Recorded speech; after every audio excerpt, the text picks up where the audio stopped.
Assalamualaikum warahmatullahi wabarakatuh. Innal hamdalillah nahmaduhu wa nasta'inuhu wa nastaghfiruh. Alhamdulillahilladzi hadana li hada wa ma kunna linahtadiya laula an hadanallah.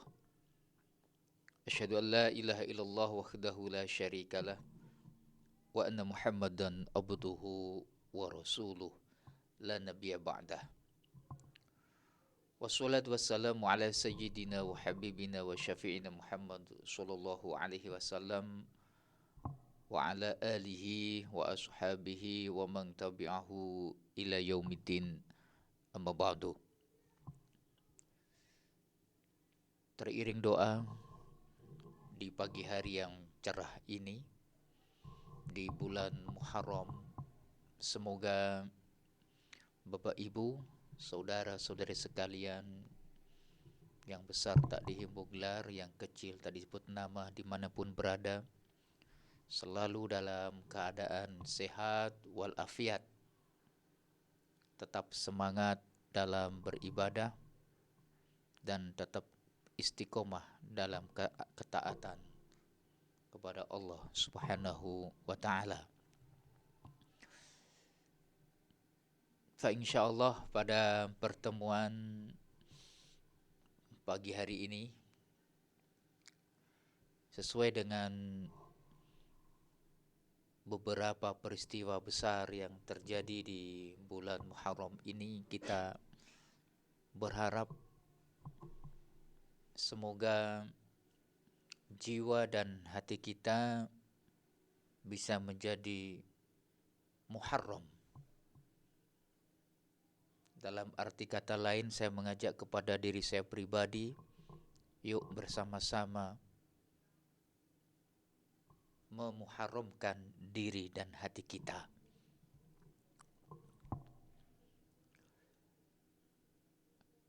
Muharram memiliki dua arti. Yang pertama adalah dilarang atau diharamkan. Yang kedua adalah disucikan. Masa sebelum Islam, manusia dulu, baik orang Yahudi maupun Nasara, sudah memuliakan bulan Muharram. Terlebih pada tanggal 10 Muharram yang kemarin kita melakukan puasa Asyura, dan sebelumnya kita dahului dengan Tasu'a tanggal 9 Muharram. Karena ada berbagai peristiwa-peristiwa besar yang terjadi di alam jagat raya ini. Saking memuliakannya bulan ini, maka mereka mengadakan sebuah kesepakatan diharamkan atau dilarang untuk mengadakan peperangan. Artinya, bulan ini tidak ada kezaliman, tidak ada kesedihan, tidak ada penderitaan. Yang ada saling berbagi kebaikan, saling membahagiakan. Oleh karena itu, saking mulianya bulan Muharram, masih ada di berbagai tradisi di Jawa ini, bahkan mungkin di luar Jawa, tidak boleh mengadakan sebuah hajatan besar, baik itu nikahan atau hajatan-hajatan yang lainnya di bulan Muharram. Karena ada semacam pemahaman nanti kualat atau malati.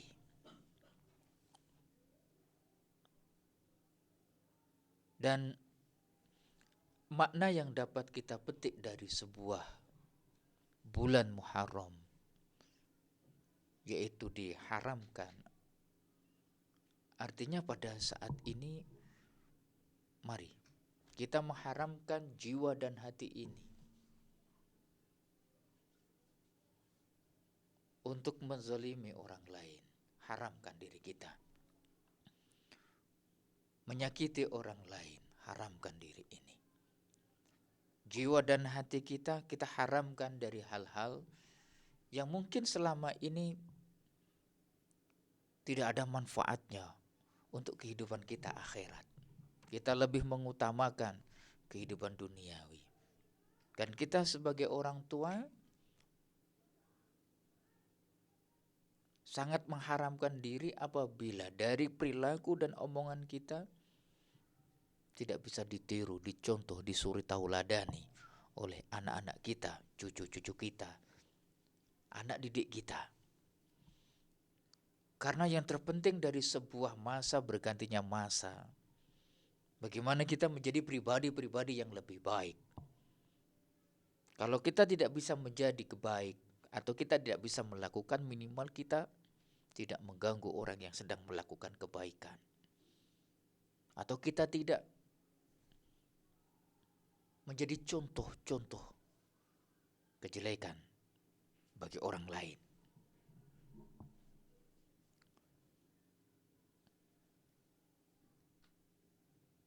Sebaliknya, bulan Muharram yang bermakna adalah bulan yang disucikan. Mari kita sama-sama untuk mensucikan diri ini, agar kita pantas untuk mendapatkan rahmat dari Allah yang Maha Suci. La tahtakiranna minal ma'rufi syai'an. Janganlah kita meremehkan amalan baik meskipun itu kecil. Jangan kita remehkan.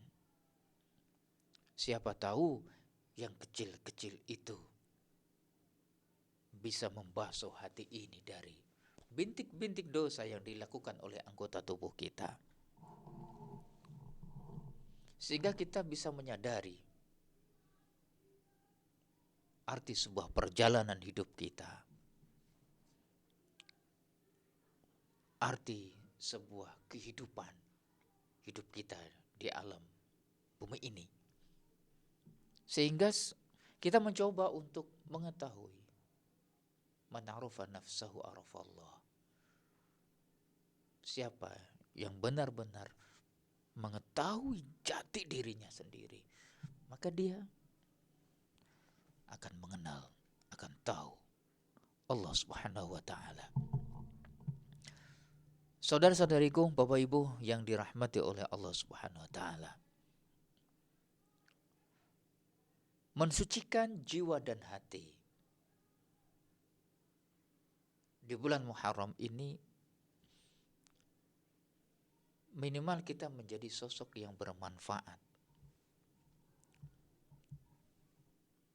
Khairun nas anfa'uhum linnas. Yang terbaik manusia adalah mereka yang bisa memberikan kebaikan atau kemanfaatan kepada orang lain.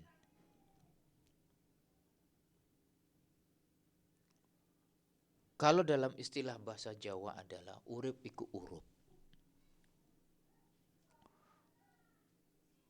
Sekali kita hidup, maka hiduplah yang berarti. Kalau memang tidak bisa berarti, maka lebih baik mati. Untuk apa hidup kalau tidak bisa menghidupkan kehidupan? Kalau tidak bisa menghidupkan kebaikan, untuk apa hidup kalau hanya bisa mematikan kebaikan? Untuk apa hidup kalau hanya menyalakan sebuah kezaliman? Faman ya'mal mithqala dzarratin khairan yarah. Bukankah Allah sudah menegaskan di dalam firman-Nya, barang siapa yang melakukan kebaikan meskipun itu setitik sebesar biji dzurrah, biji sawi, maka ia akan melihatnya.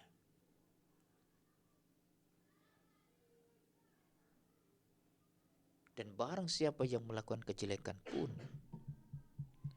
Allah juga akan mempertontonkan di hadapan seluruh orang banyak kelak di hari kiamat nanti. Urip iku urup. Karena banyak orang yang hidup Sejatinya dia sudah mati. Jasadnya hidup, bergerak, makan, minum. Tapi kehidupannya sama sekali tidak bisa menjadi salah satu bahan bakar atau menjadi tabungan untuk kehidupannya besok setelah mati. Dan kita tidak ingin seperti ini. Apa yang kita bisa berikan kepada orang lain? Apa yang kita bisa lakukan kepada orang lain untuk kebaikan? Yuk, sama-sama. Mumpung masih ada waktu, mumpung masih ada kesempatan. Wal takum minkum ummatu yad'una ilal khair wa ya'muruna bil ma'ruf wa yanhauna 'anil munkar. Wa ulaika humul muflihun. Orang yang bahagia kata Allah adalah mereka yang jadi bagian termasuk dari orang-orang yang menyerukan kebaikan, yang mengajak kebaikan. Tidak harus kita sempurna dulu. Tidak harus kita pintar dulu baru mengajak orang lain. Karena berapa banyak orang yang pintar, tapi pintarnya hanyalah keblinger. Karena banyak orang yang pintar malah minteri wong.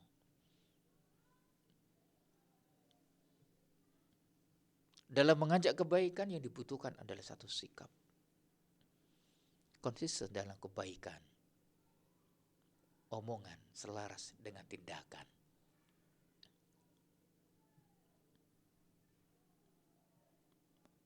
Banyak di antara kita atau orang-orang yang dulu yang sudah tiada, sudah mati. Tapi hakikatnya seolah-olah dia masih hidup. Fotonya dipasang di lembaga, di kantor perkantoran. Seperti Kiai Haji Ahmad Dahlan bersama istrinya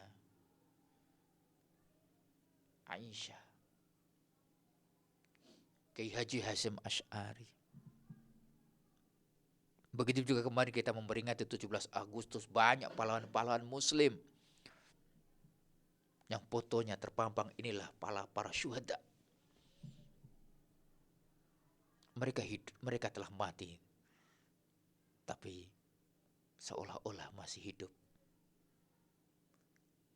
Hidupnya abadi karena kebaikan yang selalu terpatri dalam diri mereka. Dan itu yang ingin kita berikan kepada orang lain. Agar kita memiliki amal jariah yang pahalanya terus menerus. Tak terputus oleh waktu, tak terbatasi oleh tempat. Saudara-saudari yang dirahmati oleh Allah Subhanahu wa taala. Umar bin Khattab radhiyallahu anhu pernah menyampaikan ada 5 hal yang paling utama agar kita bisa memuharramkan diri dan hati kita.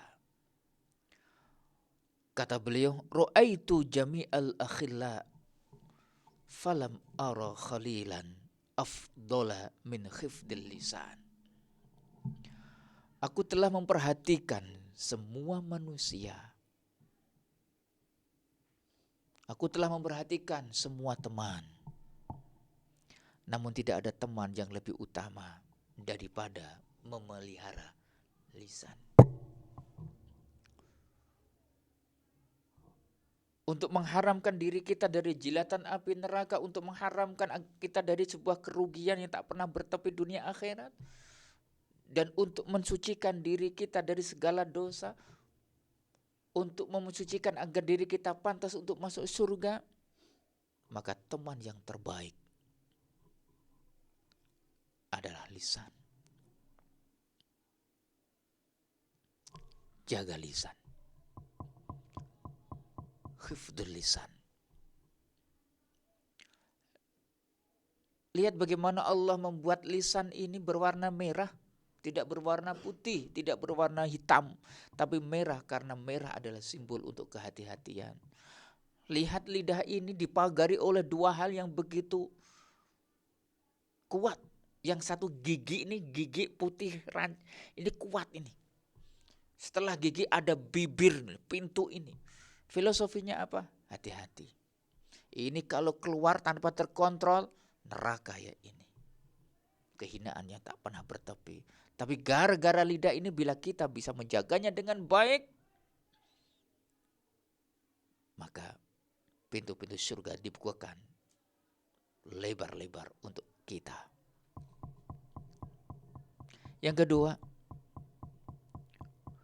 wa ra'aitu jami'al libas falam ara libasan afdhala minal wara. Aku telah memperhatikan semua pakaian, namun tidak ada pakaian yang lebih utama daripada wara. Apa itu wara? Menjaga diri makanan, minuman dari syubhat, dari yang tidak halal. Ia menjaga makanan yang dimakan, baik yang dimakan maupun dimakan oleh keluarganya. Ia akan menjaga betul kehalalannya. Ada sebuah keraguan ini halal ataukah tidak, itu namanya syubhat, ditinggalkan. Yang masuk di dalam dirinya adalah sesuatu yang halal. Yang dinafkahkan untuk keluarganya sesuatu yang halal. Sehingga ketika yang menggerakkan, membuat tubuhnya itu berdiri, jasadnya itu kuat, sesuatu yang halal, maka hatinya pun menjadi putih dan bersih. Maka itu adalah pakaian yang terbaik yang dimiliki oleh kita sebagai orang mukmin dan mukminah. Buat apa berdasi? Buat apa mobilnya Mercy? Buat apa selalu masuk TV? Kalau ia selalu ditunggu-tunggu oleh siksaan api neraka.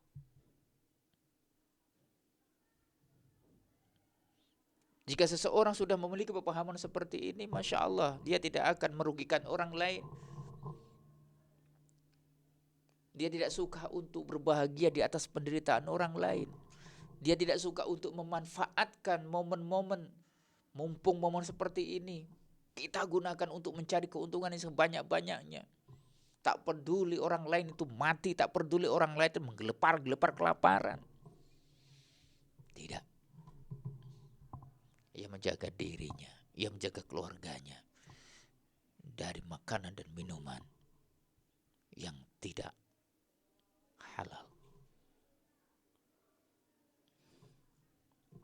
Yang ketiga, wa ra'aitu jami'al mal falam ara malan afdhala minal qanaah. Aku telah melihat semua harta, tetapi aku tidak melihat yang lebih utama daripada qanaah.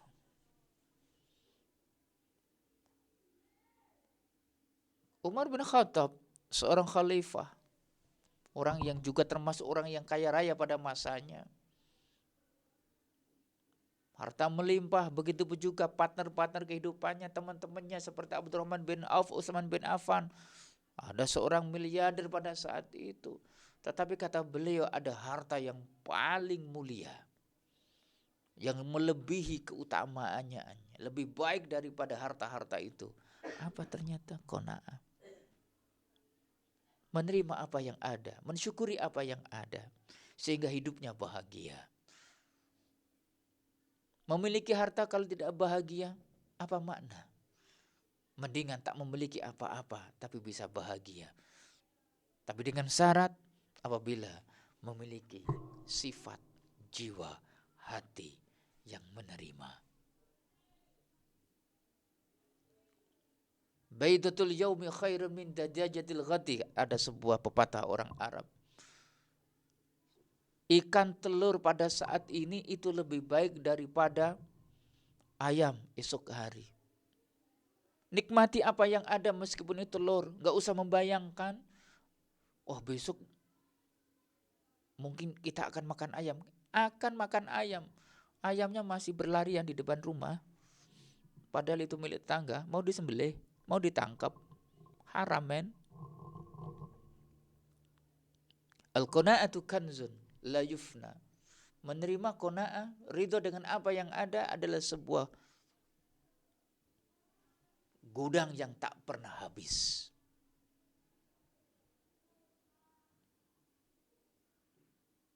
Ia mensyukuri apa yang ada meskipun tak mencukupi. Ia menjadi pribadi yang bisa bersabar meskipun berat. Yang keempat, kata Umar bin Khattab, wa ra'aitu jami'al birri falam ara birra afdhala minan nasihah. Aku telah melihat semua kebaikan, namun aku tidak melihat yang lebih utama daripada ikhlas. Dan puncak dari sebuah amal itu adalah ikhlas. Mukhlishina lahuddin hunafa'a. Ikhlas karena Allah. Apa makna sebuah kebaikan dilakukan kalau hanya untuk pujian? Hanya untuk mencari sensasional?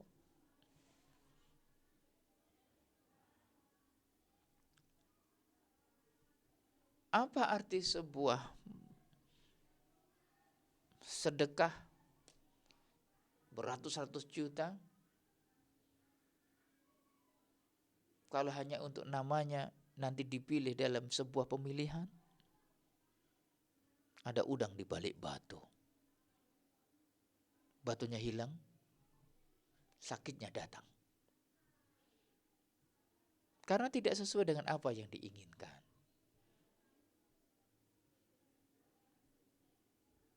Memang ada sebuah kata yang mengungkapkan lebih baik sedikit tapi ikhlas daripada banyak tapi enggak ikhlas. Tapi ada yang lebih baik banyak dan ikhlas. Tapi kalau tidak bisa banyak ikhlas, sedikit ikhlas. Sama-sama ikhlas lebih baik banyak. Baik secara amal kita, yang ibadah kita, maupun apa yang kita bagikan kepada orang lain.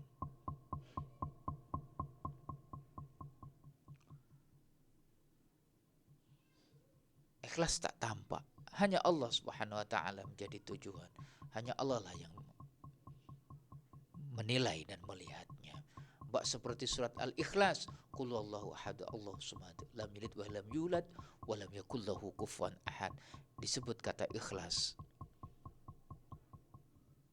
Disebut surat Ikhlas, tapi tidak ada kalimat ikhlasnya.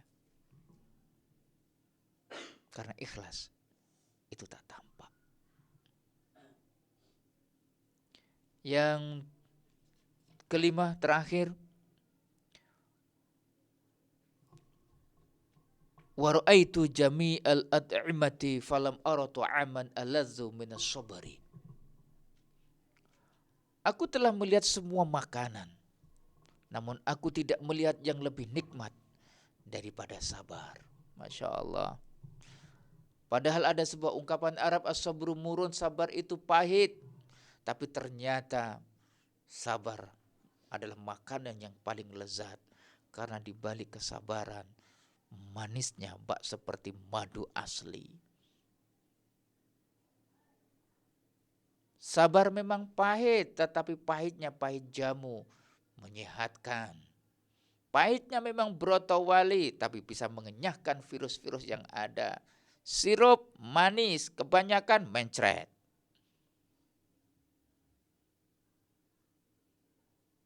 Makanan-makanan yang kelihatannya manis, oke, ada segala macam merek. Coba dimakan, nanti kembung, perut sakit. Akhirnya masuk rumah sakit, klaim COVID, mati.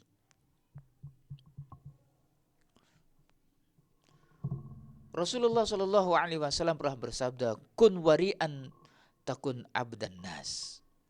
Jadilah orang yang wara, menjaga diri dari hal-hal yang diharamkan oleh Allah. Bahkan subhat pun tidak mau, niscaya engkau akan menjadi orang yang paling baik, paling dalam beribadah kepada Allah. Kun wari'an. Bila seseorang itu benar-benar menjadi orang wirai, maka ketika dia beribadah kepada Allah, terbaik ibadahnya daripada yang lain. Bagaimana tidak? Makanan minuman pun dia jaga dari sesuatu yang tidak baik, sekecil pun dijaga dari kesubatan, apalagi ketika beribadah kepada Allah. Wa kun qani'an takun ashqaran nas. Jadilah orang yang qanaah, maka engkau akan menjadi manusia yang paling bersyukur kepada Allah.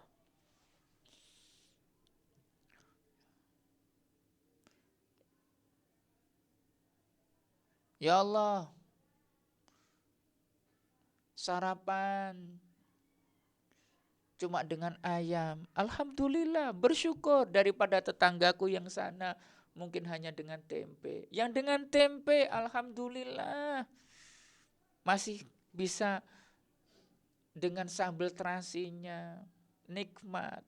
Satu cuek habis, satu wakul dihabisi sendiri. Nikmat sekali. Alhamdulillah, walaupun hanya dengan tempe penyet, daripada yang di sana itu hanya dengan kerupuk. Yang dengan lauk kerupuk pun masih mengucapkan alhamdulillah, qanaah dia menerima, daripada yang di sana itu hanya dengan kecap. Yang dengan lauk kecap saja dicampur dengan nasinya mengatakan alhamdulillah. Ini nikmat sekali, daripada yang di sana itu hanya dengan nasi campur garam. Yang hanya lauk dengan garam pun apabila ia memiliki sifat qanaah, alhamdulillah masih ada yang bisa dimakan. Nasi-nasi enggak apa-apa. Daripada yang di sana cuma sekali sehari dalam makan. Yang sekalipun alhamdulillah masih bisa makan sekali, perut ini ada makanannya untuk bisa bekerja dan beribadah, daripada yang di sana banyak makanan tapi nggak bisa makan. Siapa? Yang di rumah sakit yang sakit. Artinya dia masih memiliki kesehatan, Allah masih memberikan rezeki berupa kesehatan. Betapa indahnya sifat qanaah itu.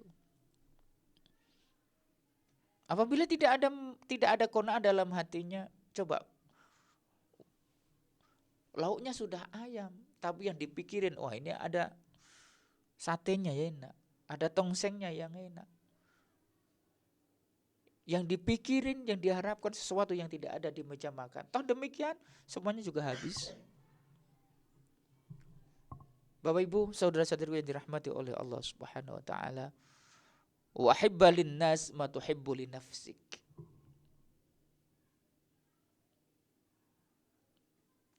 Cintailah orang lain sebagaimana engkau ingin orang lain mencintaimu. Dengan arti kata, berbuat baiklah kepada orang lain sebagaimana engkau ingin orang lain berbuat kepadamu.